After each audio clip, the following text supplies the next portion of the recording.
There's a running joke that black men and white women deserve each other, that they share the same functions in their community. Well, I believe there's more to this dynamic than meets the eye. When you examine their behaviors through family structures, patriarchal conditioning, and systemic power imbalances, a deeper pattern emerges. It's not simply attraction, but shared unhealed childhood wounds. Specifically, their respective resentment toward the dominant figures in their upbringing. And before we begin this conversation, I just want to start by saying not all interracial relationships are built off of this dynamic. But when you hear black men constantly comparing black women's behaviors to white women, they can't seem to find one nice thing to say about white women that doesn't involve comparing them to black women.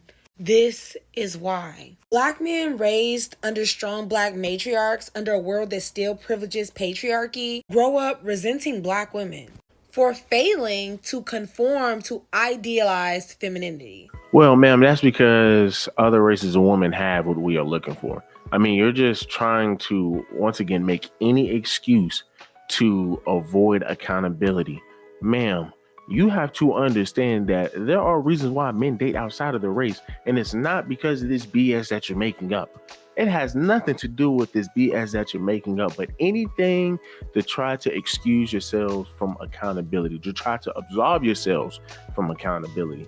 I mean, guys, listen, you have your boy Woolard, I forgot the man's name, but he was an actor. He explained to sisters why he dated outside of his race. And look at the response that he got from these women. Don't get mad at me for dating outside my race, but I was dating outside of my race because they was doing things better than my race. I'm gonna keep it 100. Define better. Well, not better, because I know where she getting ready to go. Not better. I know you said they were doing things better. I want to know what better meant. Not better. I'm gonna change that. I'm trying to save you for the I know you people, is. That's for the what I'm culture. saying. Not better for the culture. There we go. Right. Not better.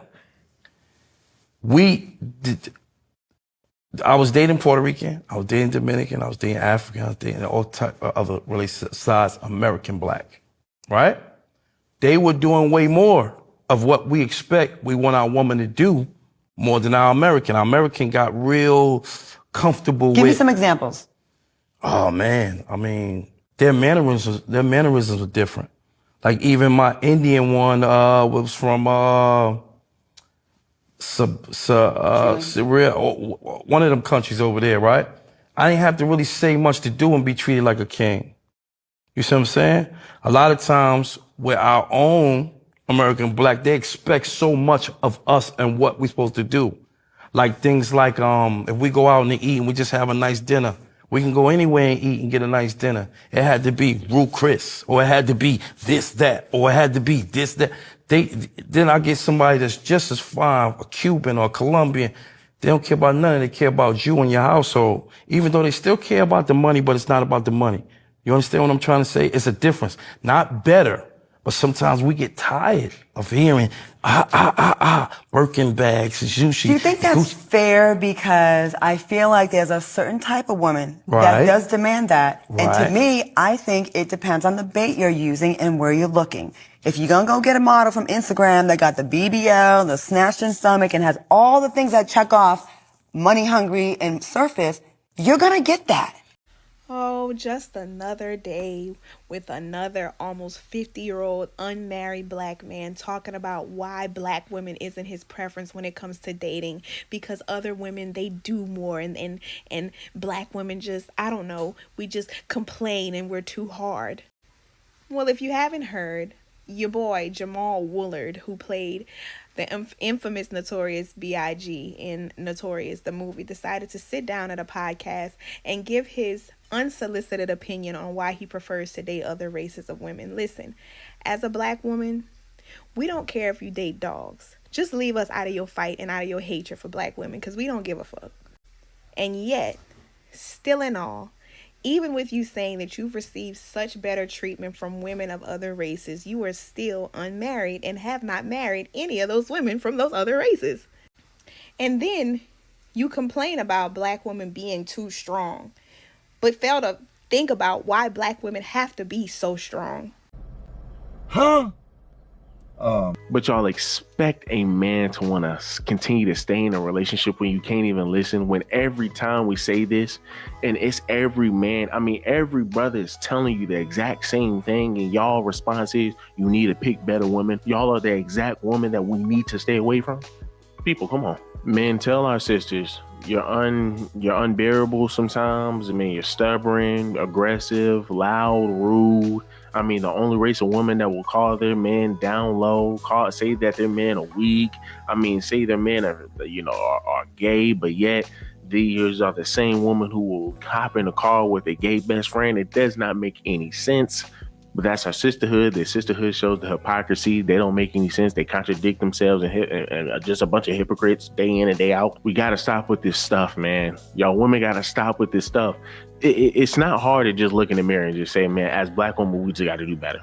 As black women, we just got to do better. That's all you have to say. And you won't have to really worry about passport bros, because then they will look at our sisters and say, okay, well, we see a shift. We see our sisters going back to the older women, going back to the women in the 1960s, 50s, 30s. Once again, we can sit over here and talk about how women got hands put on them, right? But for the most part, we already know most of your women were not having their husbands put hands on them. That's just a fact.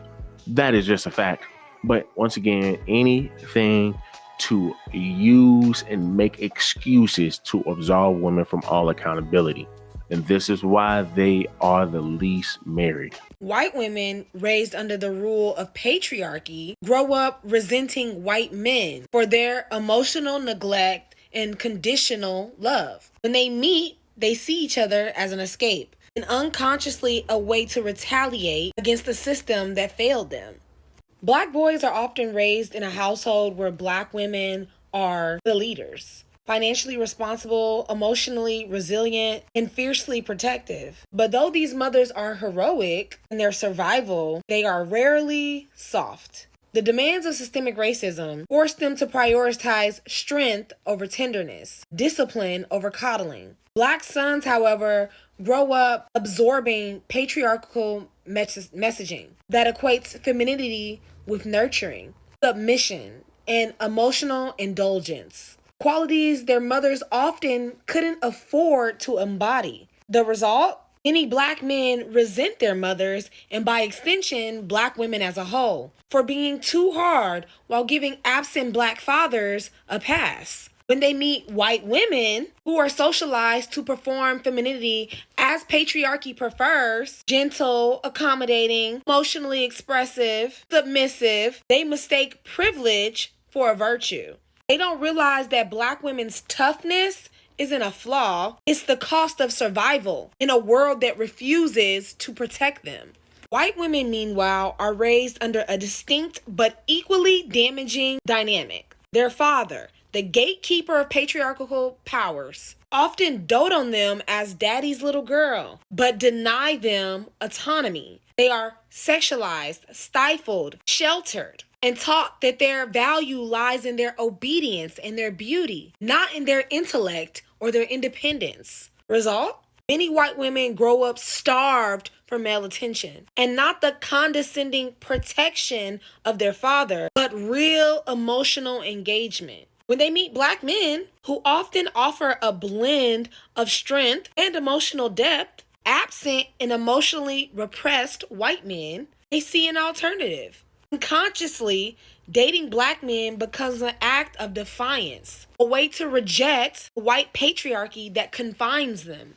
This attraction isn't purely organic. It's a transactional rebellion. Black men get the softness they associate with ideal femininity, which is really just white women's socialization under patriarchy. And white women get the attention they associate with liberation, which is really just Black men's unmet need for maternal affection. Black men mistake privilege, i.e., white femininity, for superiority, failing to see that Black women's strength is what allowed them to survive.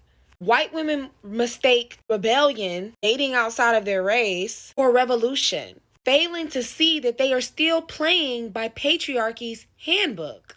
This dynamic doesn't just hurt individuals, it reinforces systemic division.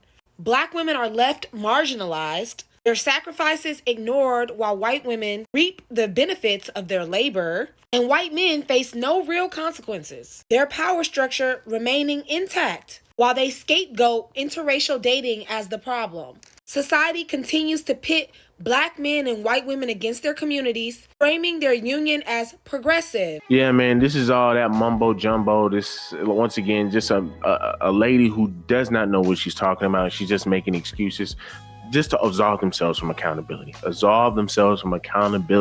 Because once again, you see a man telling you why he is struggling to date Black women. Now, mind you, he is married to a Black woman, by the way, but he's just giving his stance, he's giving his experience. And see, here's how women think, here's how women operate. They will then say, oh, well, he has a Black woman, so why is he even complaining? Why is he even talking about it? He's telling y'all his experience. And yes, he may have found a woman who is not like y'all sisters. I mean, oh well. And it still does not discredit his point.